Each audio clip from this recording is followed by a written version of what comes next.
اعوذ باللہ من الشیطان الرجیم، بسم اللہ الرحمن الرحیم۔ موسیٰ بنو مکھی نہ بنو۔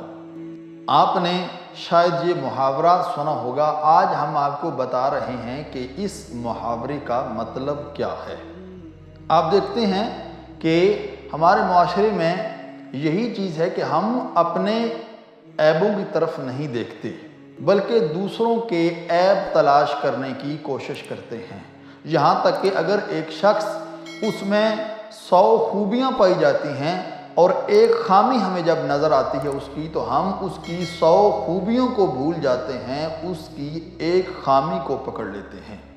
حالانکہ اسلام نے ہمیں بالکل اس چیز سے منع کیا ہے کہ ہمیں دوسروں کی خامیوں کی طرف نہیں دیکھنا چاہیے بلکہ ان کی خوبیوں کی طرف دیکھنا چاہیے، اور ہمیں اپنی خامیوں کی طرف دیکھنا چاہیے، اپنی خوبیوں کی طرف نہیں دیکھنا چاہیے۔ لیکن ہم کیا کرتے ہیں؟ ہم اپنی خوبیوں کی طرف دیکھتے ہیں، اپنی خامیوں کی طرف نہیں دیکھتے۔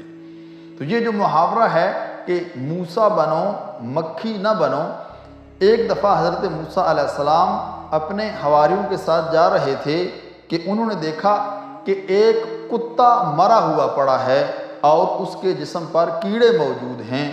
تمام حواریوں نے جب اس کتے کو دیکھا تو کہنے لگے کہ یہ کتا کتنا ناپاک ہے، یہ کتا کتنا غلیظ ہے، یہ کتا کتنا گندا ہے کہ اس کے سارے جسم میں کیڑے موجود ہیں۔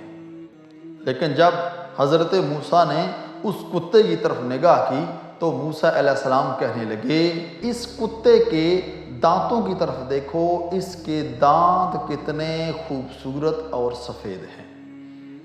یعنی کہنے کا مقصد یہ ہے کہ حضرت موسیٰ علیہ السلام نے اس کتے کی تمام خامیوں کو پس پشت ڈال دیا، اور اس کی ایک جو خوبی تھی کہ اس کے دانت سفید نظر آ رہے تھے، حضرت موسیٰ علیہ السلام نے اس کی ایک خوبی کو بیان کیا۔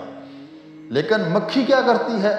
مکھی انسان کا پورا جسم صحیح و سالم ہے، اس کے اوپر نہیں بیٹھتی، لیکن وہ حصہ جس کے اوپر زخم موجود ہے اس پر آ کر بیٹھتی ہے، پورے صحیح سالم بدن کو چھوڑ دیتی ہے۔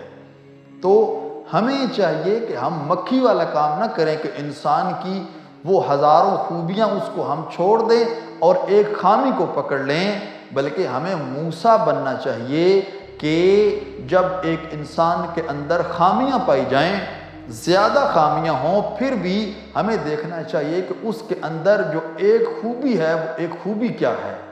ہمیں اس خوبی کی طرف توجہ کرنا چاہیے اور اس کی خوبی کو بیان کرنا چاہیے۔ دعا ہے خالق کائنات کی بارگاہ میں کہ خداوند کریم ہم سب کو اپنی خامیوں کے اوپر نظر کرنے اور دوسروں کی خوبیوں کے اوپر نظر کرنے کی توفیق عطا فرمائے۔